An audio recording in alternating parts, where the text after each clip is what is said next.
ofrezco mis disculpas, yo tenía prevista mi intervención. ¿Qué tiempo tengo? 20 minutos.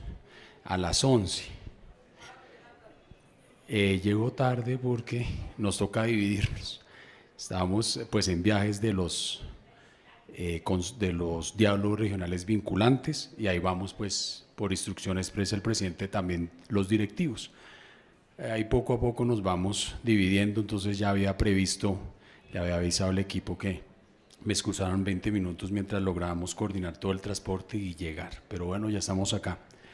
Mi nombre es Antonio Bendaño, director de Ordenamiento y Desarrollo Territorial de Planeación, y les voy a explicar en estos 20 minutos cuál es la lógica argumentativa con la cual estamos construyendo el Plan Nacional de Desarrollo, y luego de explicar esa lógica, 5 minutos explico la lógica, entramos 15 minutos a ver cada una de las transformaciones con sus indicadores de seguimiento, los que están previstos hasta el momento. ¿Por qué digo hasta el momento? Uno, porque seguimos en diálogos, ¿sí? Esta semana estamos terminando de organizar unos, el lunes vamos a Guapi, Cauca, con la señora vicepresidenta. Ayer estábamos en Juradó, Chocó. Juradó hay que llegar pues vía Vallasolano, entonces es un poco más difícil la conectividad con el municipio. Seguimos la otra semana y vamos a terminar en Honda el martes 6 de diciembre. Entonces, ¿por qué digo que continuamos? Porque pues no han acabado los diálogos, entonces tenemos que seguir recabando esa información, 1. 2, porque el Consejo Nacional de Planeación recibió el documento por ley el 15 de diciembre y estamos luego, hasta el 10 de enero ellos tienen plazo para recibir, para que nos envíen objeciones, recomendaciones, entonces es un proceso continuo. Y 3, nos falta la radicación al Congreso, 7 de febrero. Y 4, la discusión en el Congreso, antes de la aprobación, o sea que lo que voy a hablar hoy es lo que tenemos pensado en cuanto a la lógica, la cual sí se mantiene, pero los contenidos, los indicadores van a seguir en proceso de ajuste, por eso estoy acá. ¿Listo? ¿Cuál es la lógica que hemos seguido de parte del director Jorge Iván González? Pasar, en primer lugar, un gran reto metodológico de planes de desarrollo de más de 1000 páginas a planes de desarrollo de 200 páginas, un poco más sencillos. Eso es un reto metodológico en cuanto a resumir, porque si nos quedamos en el diagnóstico, agotamos al ciudadano, los agotamos a ustedes, porque creo que diagnósticos tenemos bastantes, ¿sí? Entonces ni los citemos en el documento, los podemos ir a revisar y hay muchos diagnósticos ya del país. Entonces ese fue el primer reto, un documento más sencillo, un lenguaje más claro y seguimos trabajando y mucho más corto. Segundo, pensarlo en temas más que sectoriales o regionales específicos, que entonces Ministerio de Vivienda solo hace vivienda. Entonces la visión del señor director y del señor presidente cuando uno lee el plan de gobierno es más holística. No, tenemos que apostarle a proyectos estratégicos de país. Entonces, ¿a qué me refiero con esto? No podemos seguir con la visión. Hablo más un poco del tema que yo manejo de ordenamiento, temas de pobreza. Entonces, por ejemplo, esta visión, vamos a hacer un programa social de transferencias monetarias. Entonces, creamos transferencias monetarias nacionales. Ok, déjelo ahí. Luego cada entidad territorial y cada sector social, entonces el DPS, se debe sentar a ver, bueno, venga, si desde el gobierno le vamos a dar una transferencia a un ciudadano o una ciudadana, identifiquemos primero qué le estamos dando desde el gobierno local. Eso es pensar con una estrategia regional. Y no, tome, dele la plata y espere porque hay más personas en pobreza. Para ahorrar el recurso y ser más eficiente, identifiquemos primero qué le estamos dando nosotros. Les pongo un ejemplo de esa estrategia, cómo funcionó Bogotá y el gobierno nacional en la pandemia. En ingreso solidario, Bogotá Solidaria. La señora alcaldesa primero preguntó, DNP, DPS, ¿qué están entregando ustedes en Bogotá para identificar en Bogotá a quiénes de esas personas nosotros vamos a cubrir y con cuánto? Entonces, si Pepito recibía 100, iba a recibir 100 del distrito, pero ya la nación le daba 50, ¿cuánto iba a recibir Pepito del distrito? Pues 50, y con los 50 que me sobraban, pues buscaba otro Pepito, otra Pepita, a la que yo le pudiera llegar. Eso es pensar con un carácter no sectorial, sino regional y de país, para hacer uso eficiente del recurso. Otro ejemplo, cuando se va a hacer un proyecto de vivienda, entonces proyectos de vivienda, entonces hacemos las viviendas y después, los determinantes ambientales, ocupamos un área de ley segunda, revuelva la licencia de construcción y la gente, y mi casa, no, espere que hay un pleito, no, pero ya están construidas. Espere, y la vía. Vámonos a lo que pasó hace un mes en Bosconia. ¿Alguien aquí de Bosconia, del Cesar? ¿No? De la región Caribe. ¿Qué pasó en Bosconia? Entonces hacemos la 4G para beneficiar el transporte del interior, la comunicación del interior, pero afectamos al municipio. Entonces el municipio se inunda, que no había pasado una inundación en ese sector. Conozco el sector y ustedes me desmentirán. Entonces uno dice, pero venga, entonces ¿por qué? ¿Qué nos faltó ahí? Coordinación. Entonces usted puede dejar el proyecto en el plan de desarrollo, hágase la vía Bosconia, entonces en la parte del Cesar. ¿Y eso de qué sirve? Si no estamos obligando a que nos hablemos como gobierno y como sectores. Entonces lo que procura el señor director acá es, no, a mí no me importa que diga en tal región o en tal, no, a mí lo que me importa es que hágase la vía, póngala como una vía nacional, pero lo que tenemos que coordinar es que los ministerios nos articulemos, para entonces cuando vayamos a hacer la vía, oiga, espere, hable ya con el municipio, hable con el Ministerio de Medio Ambiente, vivienda, ¿qué proyectos de vivienda tiene por ahí cerca? ¿Qué actividad productiva hay por ahí? Con el Ministerio de Comercio, y no que nos pase que se inunda la vía muy bacana, muy bonita, y la gente inundada al lado. Eso es doloroso. Y de ahí, por eso, la estrategia, esta lógica, espero con esos dos ejemplos haberlo resumido muy bien, para no meter tanto concepto técnico innecesario. Con esos dos ejemplos resumimos la lógica argumentativa que queremos seguir en el plan de desarrollo. ¿De acuerdo? Ya en cuanto a esa lógica argumentativa, filosófica, cuando el señor presidente empieza su plan de gobierno, y la señora vicepresidenta, perdón, por el ordenamiento territorial, ¿sí?, alrededor del agua, está diciendo, venga, ¿qué es lo que está diciendo el señor presidente ahí? Y luego se mete con los demás proyectos en esas 29 páginas, está diciendo, venga, primero tenemos que organizar algo básico, y es que tengamos acceso, por ejemplo, todos los colombianos a agua. Porque entonces todos aquí, ustedes pueden pensar diferente a mí, aquí estamos alrededor de 260, 300 personas. El problema no es que pensemos distinto, o chévere, además, ¿qué tal todos pensando como yo? No. Disenso, y seguir en el disenso.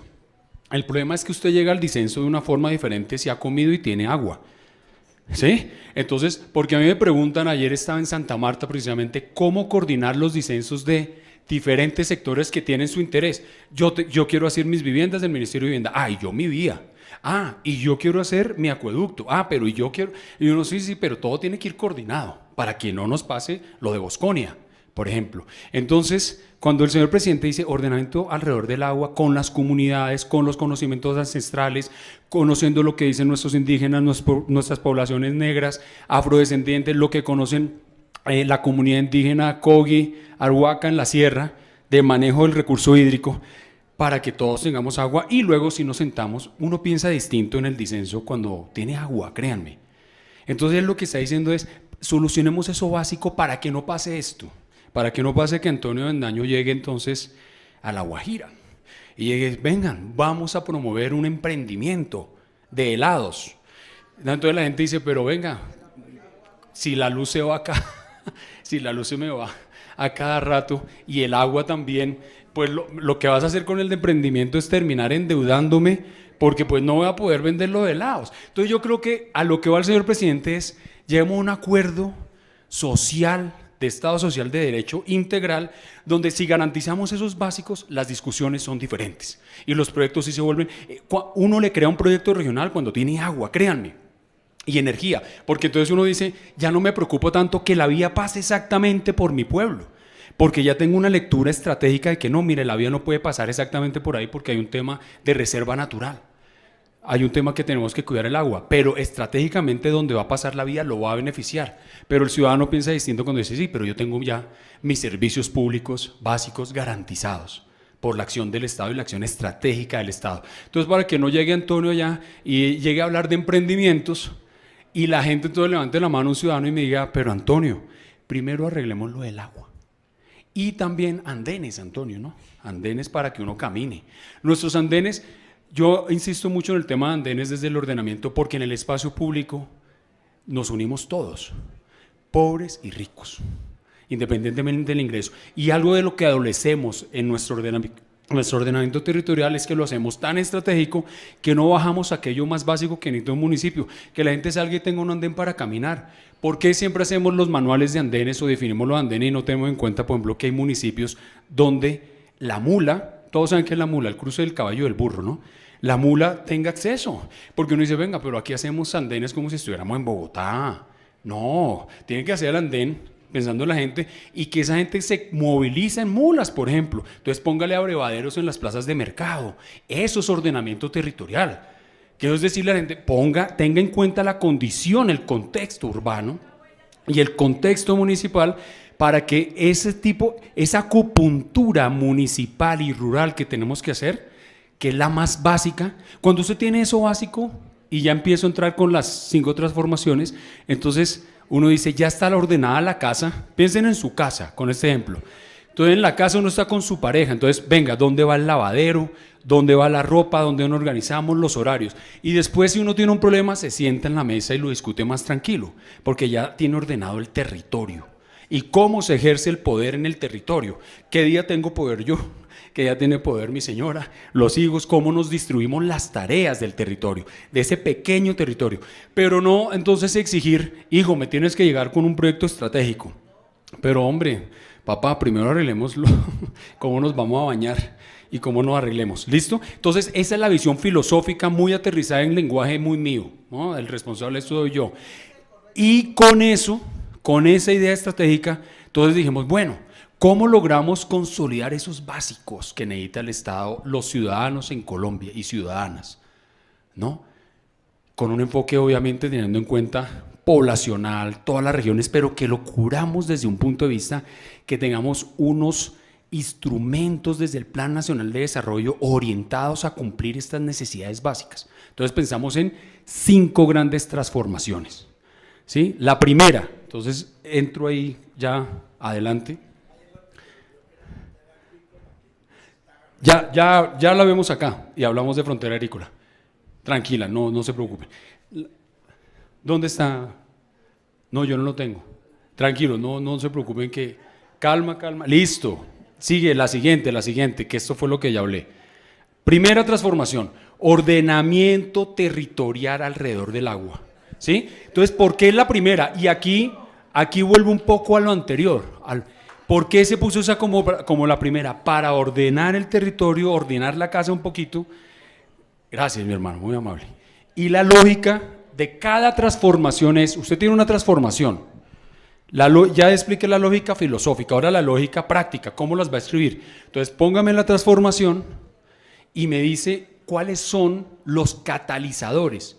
¿Qué es un catalizador? Algo que me potencia que algo suceda, algo que hace que algo pase. Ejemplo, si usted estudia puede acceder a un mayor salario, entonces la educación se vuelve un catalizador de la transición social, de que yo no nazca pobre y muera pobre, punto. Entonces aquí los catalizadores, entonces, ¿cuáles son esos catalizadores que le van a impulsar el ordenamiento territorial?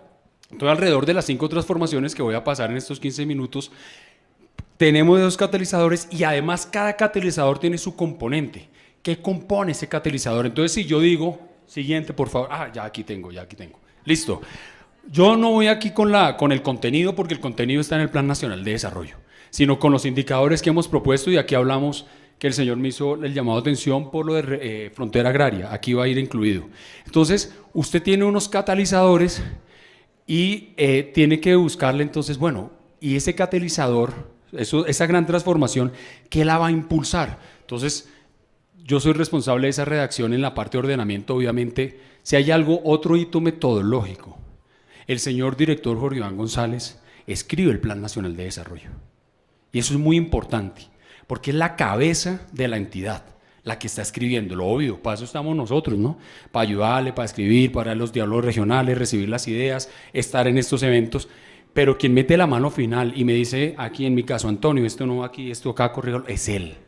Y eso es muy importante porque le da legitimidad al Departamento Nacional de Planeación de que su director es el que está escribiendo el plan. Entonces Esas transformaciones les metemos unos catalizadores. Yo, por ejemplo, hablo solo de uno. Entonces, catalizador número 1, justicia ambiental, y los determinantes ambientales. En el país tenemos que ordenarnos a partir de esos determinantes ambientales jerarquizados. ¿Dónde manda el Ministerio de Agricultura? ¿Dónde manda el Ministerio del Medio Ambiente? ¿Quién hace la cartografía para que un municipio, cualquiera que sea, en el país, diga, listo, con base en estas cartografías, con base en esos instrumentos de planeación, en esos determinantes ambientales alrededor del agua, yo puedo hacer mi ordenamiento territorial? Entonces yo le dije al director, listo, ese es mi catalizador. Si tenemos unas cartografías organizadas, pues vamos a lograr eso. Listo. Entonces él me pregunta, ¿y qué lo compone? Entonces, ¿qué lo compone? Tener un catastro multipropósito actualizado, ¿no? Fortalecer fiscalmente a las entidades territoriales, porque aquí viene el tema de la sostenibilidad. No es solo tener un catastro para cobrar impuestos,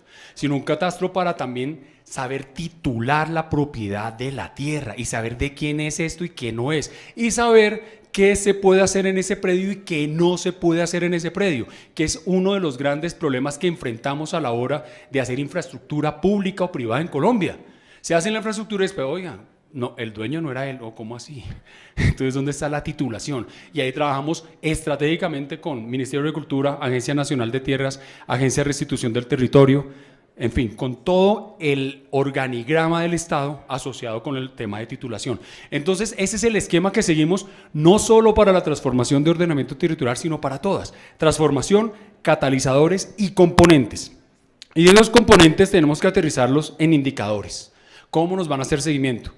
Un indicador, lo pongo así, le pusimos un círculo porque es de los más importantes: área geográfica con reducción de conflictos de uso del suelo. Hoy tenemos 22 millones de hectáreas en Colombia, son 114 millones de hectáreas, o sea, es decir, un 17%, son 20% del país está con conflicto de uso. Es decir, si usted dice, hermano, duro, porque entonces usted no sabe cómo intervenir el territorio. Tenemos que bajar eso. Entonces, la meta, estamos siendo precavidos. ¿A qué nos podemos comprometer en 4 años? Entonces, den en cuenta que tercer hito metodológico, pocos indicadores para que ustedes nos puedan hacer seguimiento al gobierno y reclamar y andar haciendo seguimiento, porque entonces si uno llena estos indicadores, ustedes dicen, no, ya después de 100 indicadores, uno ya no le voy a leer, y cuando tengo tiempo de hacerle seguimiento a 100 indicadores muy básicos, y este es uno de los que más queremos, y va asociado con revisar muy bien la frontera agrícola. ¿Hasta dónde va la frontera agrícola de Colombia? No puede seguir creciendo ni la frontera agrícola de la forma como va creciendo. Tenemos que usarla más en función de la que hay, de la vocación que tiene el suelo. Y 2, las ciudades tampoco pueden seguir creciendo indiscriminadamente.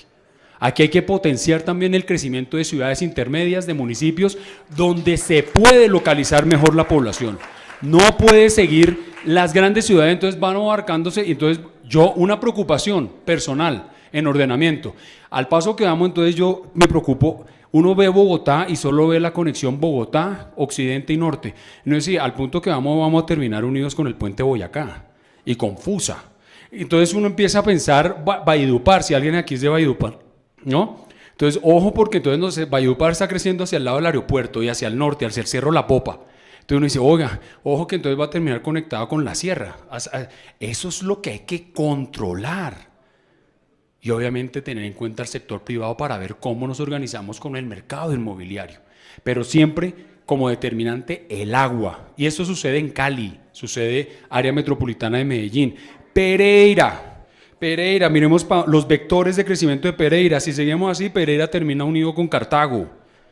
Sí, entonces ese tipo de escenarios. Villavicencio, Acacías y Restrepo. Con Restrepo se ha salvado porque el río Guatiquía es como la barrera natural, pero empieza uno a pensar y dice, ojo, porque vamos a terminar ocupando territorios que tienen otro tipo de vocación diferente a que la ciudad siga creciendo de esta forma. Y así sucesivamente tenemos otros indicadores por tiempo. Entonces vamos a pasar con la siguiente transformación, también muy importante: seguridad humana y justicia social.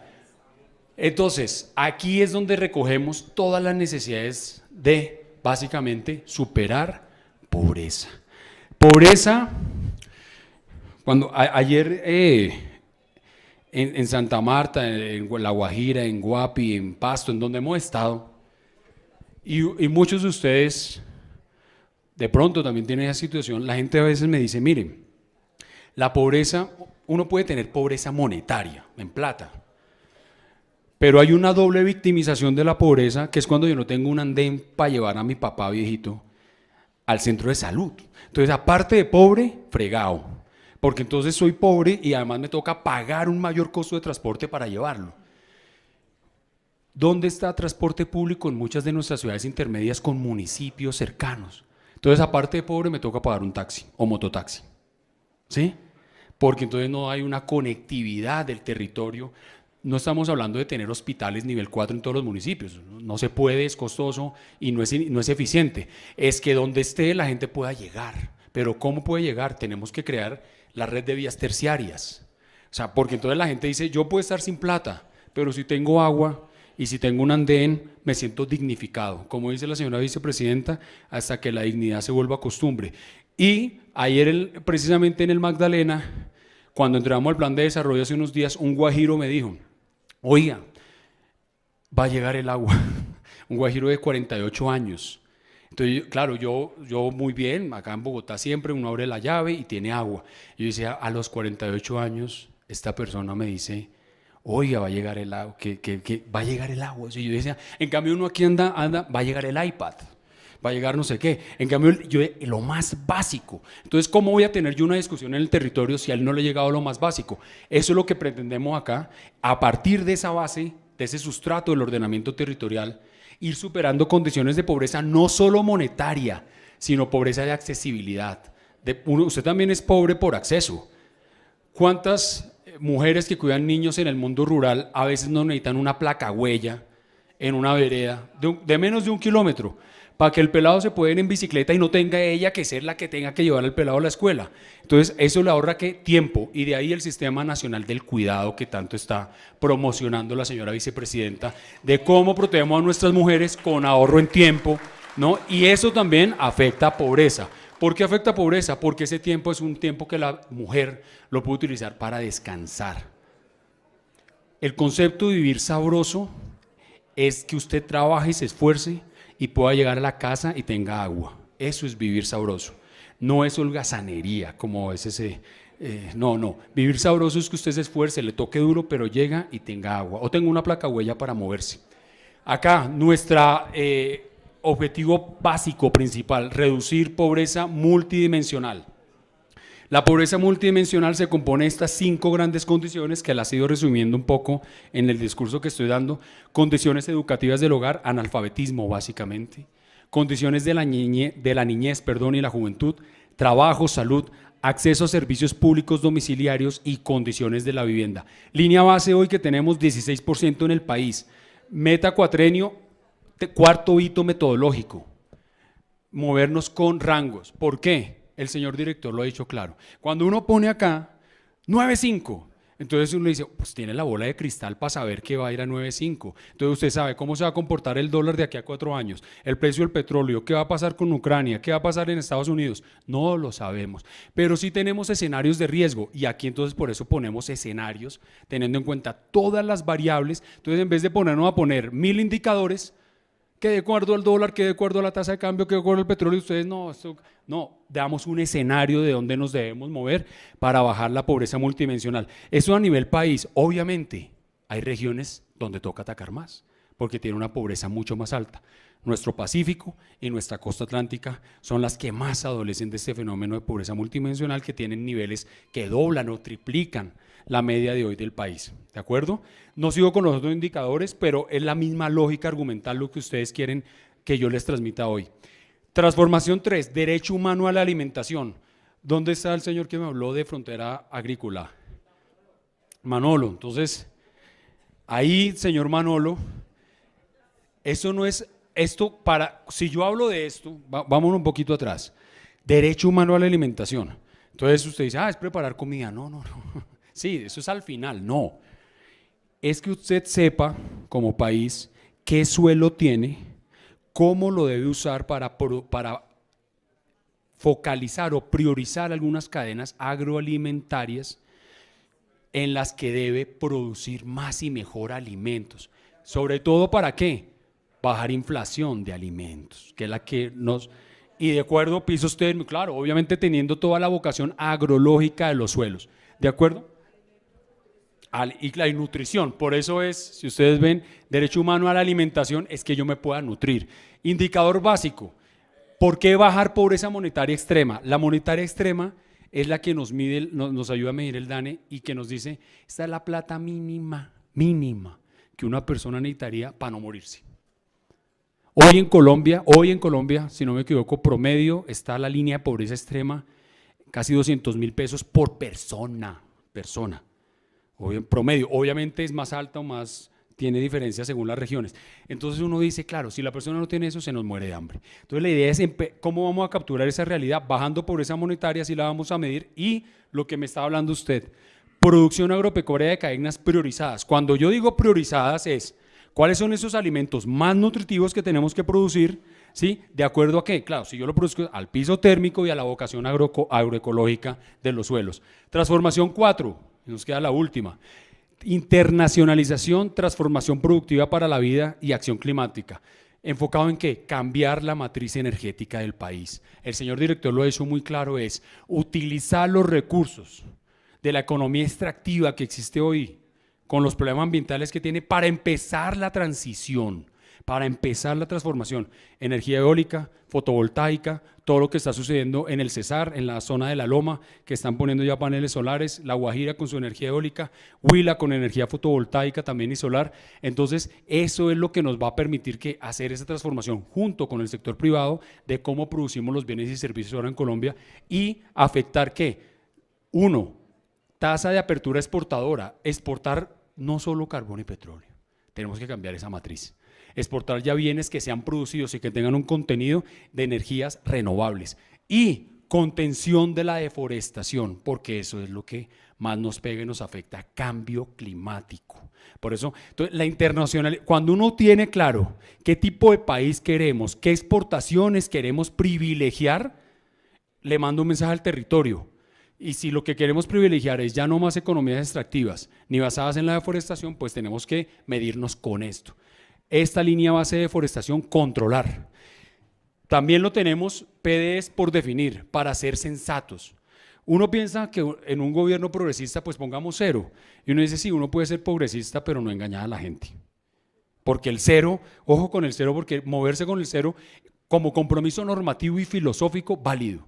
Como compromiso en 4 años, pierde un poco de realidad, ¿no? Entonces ahí es donde la gente ya, cuando la gente ve eso, se me para de la reunión y dice, no, eso no va por ahí. Y última transformación, convergencia regional, que básicamente es cierre de brechas. Y ahí es donde entra lo regional y la acción de los ministerios. ¿Cómo nos articulamos como gobierno para que la brecha que hoy tiene el Bichada con respecto a Bogotá o al Valle en pobreza multidimensional se vaya reduciendo? Entonces, reducirla a través de vías terciarias mejoradas. Miren este enfoque. Ya me dieron 5 minutos, creo. ¿Cuánto me queda? ¿1 minuto? Listo. No, pero acabo porque ustedes me esperaron. Entonces, 20 minutos nomás. Entonces, aquí esta meta cuatrenio es aumentar unos 30.000 kilómetros. Viene el cambio de enfoque. Cuando uno escribe es donde los labios muestran lo que uno tiene en el corazón y la escritura. Dense en cuenta que aquí no está el tema 4G o 5G, no estamos diciendo que no se vayan a hacer. Yo les hago esta pregunta a los que vienen de territorios o que son campesinos, trabajan la tierra. Entonces, por ejemplo, hacemos la vía Bogotá-Santa Marta, la famosa Ruta del Sol. Entonces yo me pregunto siempre que paso por allá, venga, ¿será que un campesino de Guamal Magdalena, no Guamal Tolima, o de Astrea, Cesar, se la pasa usando esa 4G?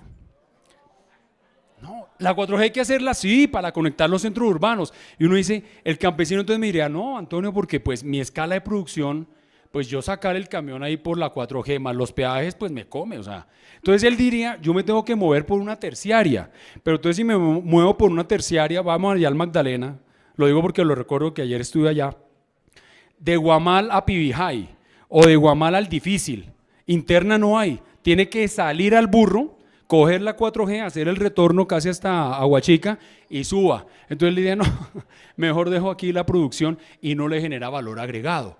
Entonces, el cambio de enfoque en el gobierno es cómo creemos en la vía terciaria, porque la vía terciaria, les digo, la usamos los que vivimos en las ciudades. y la gran producción, pero el entorno local no, porque le es muy costoso salir a esa vía peajes, ¿de acuerdo? Y que su escala de producción, ¿qué productos sostiene una vía? Pues que ya sea una escala de producción industrial, pero la escala de producción campesina no da. Entonces, ¿cómo movemos esos mercados locales? Vías terciarias, ¿de acuerdo? Y por último, reducir la brecha de IPM en territorios PDET, que son los territorios de los planes de desarrollo con enfoque territorial, que fueron los identificados donde había más problemas de conflicto, los que están priorizados por temas de conflicto armado, y aquí estamos capturando todo lo que el señor presidente dijo ayer de cumplir a rajatabla el acuerdo de paz. Si el Estado cumple el acuerdo de paz, empezamos bien. Fue un acuerdo que se firmó hace 6 años y yo creo que como garantes de representantes de un gobierno progresista, uno no puede andar cambiando la palabra. La palabra en el campo vale mucho, porque uno en el campo, cuando engaña de qué día va a usar el agua usted, y uno se vuela un día el agua, sabe los efectos que eso tiene. De ahí la importancia de la palabra. Y aquí tenemos unas normas, un acuerdo de hace 6 años que hay que cumplir y lo tenemos que ver reflejado en esto. ¿Cómo vamos a reducir la pobreza y los problemas de accesibilidad en esos municipios más alejados de los centros urbanos que siempre han estado protegidos en nuestro país? Con eso acabo. Muchas gracias y a sus órdenes. Gracias.